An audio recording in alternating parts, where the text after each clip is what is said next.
All right, welcome back to the channel. So in this video, we're going to talk about Manny Pacquiao, Errol Spence, and what Freddie Roach says and Manny Pacquiao says is their blueprint to beat Errol Spence Jr., and that is the Antonio Margarito fight. Let's talk about that in this video.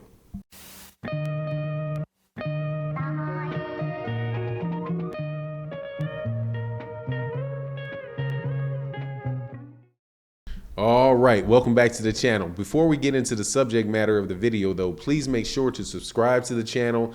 If you like the video, share the video. It would be greatly appreciated. It goes a long way towards growing the channel. So we're going to talk about the Errol Spence Jr. Manny Pacquiao fight. This fight is coming up at the end of the month and is absolutely something that I am really looking forward to. It's a big fight, pretty much the biggest fight of the year. Manny Pacquiao is challenging Errol Spence Jr. for his his WBC and his IBF championship belts. And Errol Spence Jr. is fighting Manny Pacquiao to get a chance to beat a legend and really elevate his name and have that torch of famousness passed at him. You know, they say you're passing the torch. Well, passing the torch from the former generation of great welterweights to the present generation of welterweights, and that would be from Manny Pacquiao to Errol Spence if Errol Spence is able to get out of this fight. Now, Manny Pacquiao and Freddie Roach on the believe that they have already, with as far as Errol Spence Jr. goes, that it's a case of, you know, been there, done that. And I've heard other people say the same thing, that, like, you know, this would be the first time Errol Spence Jr. has fought a Manny Pacquiao, but Manny Pacquiao has fought several Errol Spences. And what I think they mean by that is that, you know, Manny Pacquiao has fought, you know, somebody that was considered to be the best welterweight on multiple occasions. I'm not quite sure if that's the case, but he's definitely fought Floyd Mayweather Jr., and that's the case. So several of them, I'm not sure. He did beat Miguel Cotto. He beat Shane Mosley. You know, these are guys that were, you know, that had, you know, big names and, you know, had been in big fights at the time. So, you know, but I think that they were all pretty much over the hill when Manny Pacquiao fought him.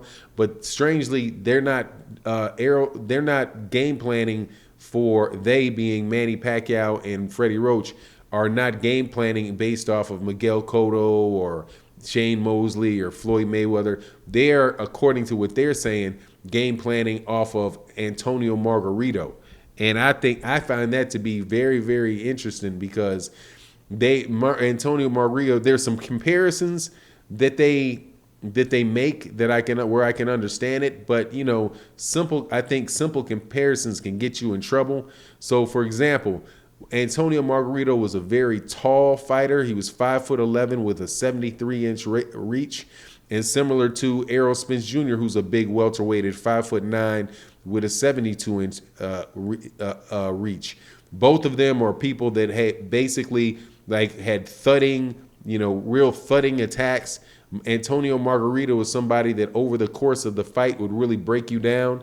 But I think that most of what Antonio Margarito had that broke you down, I don't think that's anything like what Errol Spence Jr. has that breaks you down. And Antonio Margarito, what he was doing, he got caught before he actually fought Manny Pacquiao. So again, and what is having loaded gloves. Antonio Margarito would have, because remember, if you didn't get a chance, you should watch, you know, like the Paul Williams versus Antonio Margarito fight, where Antonio Margarito started, and Antonio Margarito always started slow. So you have Paul Williams, who's jabbing him, hit him with rights, left hooks, just, you know, pretty much doing what he wants, because Paul Williams is a very tall, rangy welterweight himself. It was almost like, I think he was like 6'1", but he threw a lot of punches. But the punches that he had didn't really have a lot of steam on them. And then, but as the time went on in the fight, Antonio Margarito, his punches just started picking up steam, and over the course of the fight, he started breaking Paul Williams down. Now, Paul Williams got out of there with the win, but effectively, that was pretty much it for his career, because just a couple fights later, he didn't have the punch endurance anymore from taking all of that abuse from Antonio Margarito.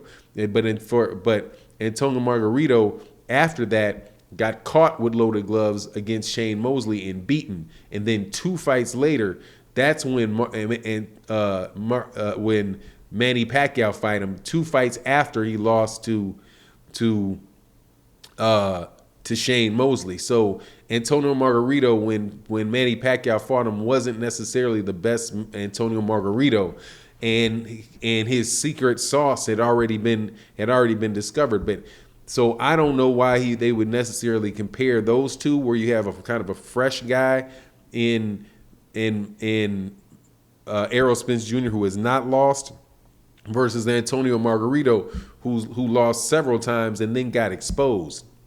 But if you think of just the most powerful and the strongest Antonio Margarito, or maybe they're talking about fighting a style that they fought against Antonio Margarito, which is Manny Pacquiao's typical in and out, beat you with a lot of speed, get in, throw you off balance, spin out to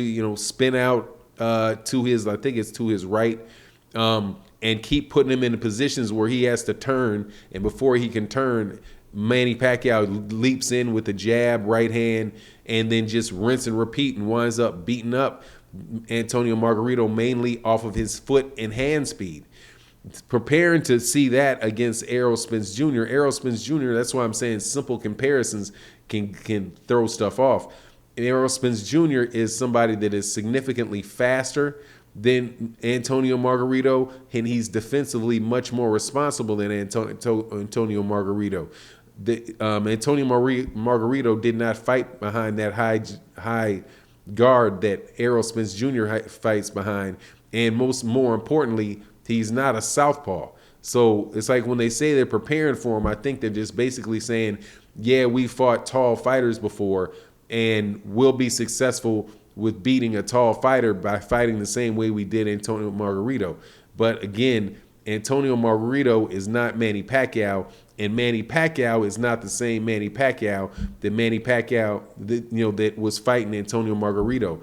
A lot of people point to the fight with Keith Thurman and talk about how what a great job he did with Keith Thurman. But if you look at the fight with Keith Thurman, you might actually see that Keith Thurman was connecting on Manny Pacquiao a lot. And I remember Manny Pacquiao saying that after that fight, he had to go to the hospital, and he did not feel like getting up and going to do a bunch of other stuff, right? Like the party afterwards or whatever, because that fight took a nice toll on him.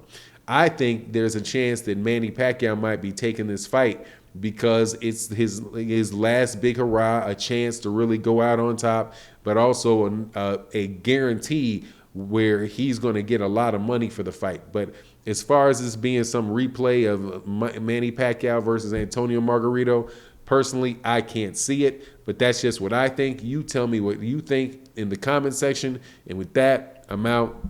Peace.